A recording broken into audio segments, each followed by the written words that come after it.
Why does a feel good story need of a conflict? నమస్తే మామ. ఈరోజు topic వచ్చేసి మంది ఒక ఫీల్ గుడ్ స్టోరీకి కాన్ఫ్లిక్ట్ అనేది అవసరమా లేదా, ఒకవేళ అవసరం అయితే ఎట్లాంటి కాన్ఫ్లిక్ట్ అనేది వాడతారు దాంట్లో. ఈరోజు టాపిక్ మంది ఇదే అనమాట. ఏం లేట్ చేయకుండా మనం వీడియోలోకి వెళ్ళిపోదాం.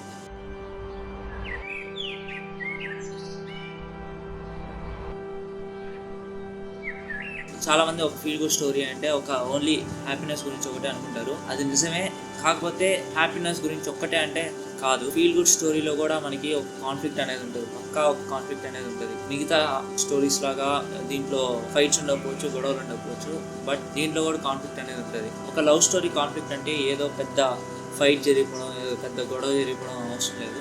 లవ్ స్టోరీలో కానీ ఒక ఫీల్ గుడ్ స్టోరీలో కానీ కాన్ఫ్లిక్ట్ అంటే, ఫర్ ఎగ్జాంపుల్ లవ్ స్టోరీని తీసుకుంటే దాంట్లో కాన్ఫ్లిక్ట్ ఎలా ఉంటుందంటే, మెసేజ్ పంపించాలా వద్దా, లేదా ఒక మాట అనేది చెప్పాలా వద్దా, or it can be about fear of missing someone. ఇట్లా ఉంటాయి అనమాట కాన్ఫ్లిక్ట్స్ అనేవి.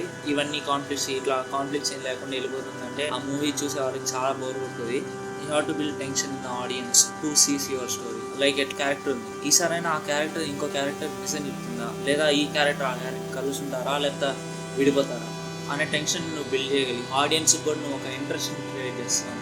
లైక్ నెక్స్ట్ ఏమవుతుంది అని ఒక ఇంట్రెస్ట్ అనేది ఆడియన్స్లో బిల్డ్ అవుతుంది. సో నీ స్టోరీని ఇంకా బెటర్గా కనెక్ట్ అవ్వగలుగుతారు.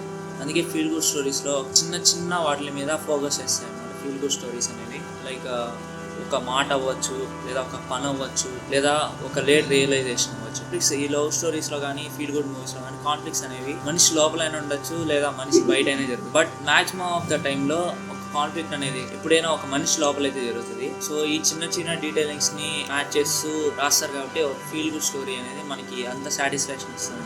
సో ఏ తప్పు జరగలేదు, ఏ కాన్ఫ్లిక్ట్ జరగలేదు అంటే చూసేవాడికి బోర్ కొడుతుంది. ఫస్ట్ ఆఫ్ ఆల్ నువ్వు రాస్తున్నప్పుడే నీకే కొంచెం, రాసిన తర్వాత ఫుల్గా చదువుకుంటే నీకే కొంచెం బోర్ కొడుతుంది స్టోరీ అనేది. నేను చెప్పినట్టు ఏదైనా చిన్న కాన్ఫ్లిక్ట్ అనేది ఉండాలి. కానీ లవ్ స్టోరీస్లో, ఫీల్ గుడ్ స్టోరీస్లో నువ్వు కాన్ఫ్లిక్ట్ ఎట్లా పెడతావు అనేది నీ ఇష్టం. చిన్న కాన్ఫ్లిక్ట్ పెడతావా లేదా పెద్ద కాన్ఫ్లిక్ట్ పెడతావా అనేది నీ ఇష్టం. But conflict has to be there. Conflict అనేది లేకపోతే పీపుల్ అటెన్షన్ డ్రా చేయలేం. So follow these things in writing the feel good movies.